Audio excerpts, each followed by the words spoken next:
আসসালামু আলাইকুম। আমার দেশ পত্রিকায় প্রচারিত রিপুর রায় প্রকাশ করেছে বিএনপির একটি কমিটি গঠন হয়েছে। ৩১ সদস্যের কমিটি। ৩১ জনের ভিতরে 10 জনই আওয়ামী লীগার। আমি এই জন্যই বলি আওয়ামী লীগ বিএনপি দুটার রূপ একই। যখনই এই অনুপ্রবেশরা অকারণ ঘটায় তখন বলে এরা আমাদের সংগঠনের কেউ নাই। অনুপ্রবেশ, এই অনুপ্রবেশরা এত হিংস্র হয় যখনই এক দলের থেকে আরেক দলে আসে তারা চরম হিংস্র হয়। তারা দেখে কোনো কিছু ঘটালে বিএনপির উপরে নাম যাবে, এই কারণেই অনুপ্রবেশ করে।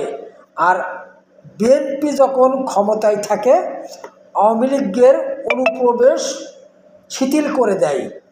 আবার যখন আওয়ামী লীগ ক্ষমতায় থাকে বিএনপিদের অনুপ্রবেশ শিথিল করে দেয়। আপনারা দেখেছেন মির্জা আব্বাস, তিনি অনেক বড় বড় কথা বলছে, এখন অনেক টেকনিশিয়ালভাবে কথা বলছে। এই কথাগুলো সে বলছে না, তাকে যে বলানো হচ্ছে। অর্থাৎ মির্জা ফখরুল আলমগীর আর মির্জা আব্বাস, এই দুইজনের ভিতরে একটা ফাইটিং আছে। এই দুইজনের ভিতরে সম্পর্ক ভালো নাই। এই জায়গা থেকেই মির্জা ফখরুল ইসলাম আলমগীর মির্জা আব্বাসকে চাঙ্গা করে দিয়েছে।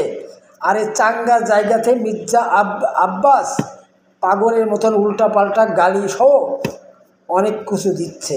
আর এই মির্জা আব্বাস যখন আওয়ামী লীগ ক্ষমতায় ছিল সে পার্সেন্টেজ পেত, সে আওয়ামী লীগ থেকে ইনকাম করেছে। তো এই জন্য আমি বলি যারা অনুপ্রবেশকারীদেরকে আশ্রয় দিবেন, প্রশ্রয় দেবেন, আপনার দল ধ্বংস করে দিবে। আপনি সুস্থ থাকতে পারবেন না। অনুপ্রবেশ জায়গা দিয়ে, দলে জায়গা দিয়ে, কমিটিতে জায়গা দিয়ে আপনার দল ভালো থাকবে, আপনার কমিটি ভালো থাকবে, এটা কখনোই আশা করা সম্ভব নয়। আমরা ইতিহাস থেকে জেনেছি, আমরা বিগত সরকারগুলোর আমরা দেখেছি, যখন একটা ঘটনা ঘটিয়েছে তখনই বলেছে আমাদের সংগঠনের কেউ নাই। অনুপ্রবেশ। বিএনপি যখন ক্ষমতায় থেকেছে আওয়ামী লীগেরা কোনো দুর্ঘটনা ঘটালেই বলেছে এরা আমাদের সংগঠনের কেউ নাই, অনুপ্রবেশ। তো এই সব তুরুপের তাস খেলা বন্ধ করুন।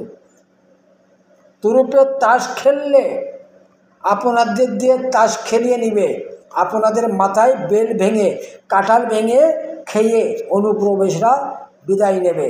আপনাদের দলের ক্ষতি হবে, আপনাদের ক্ষতি হবে। এই সব অনুপ্রবেশ বন্ধ করুন।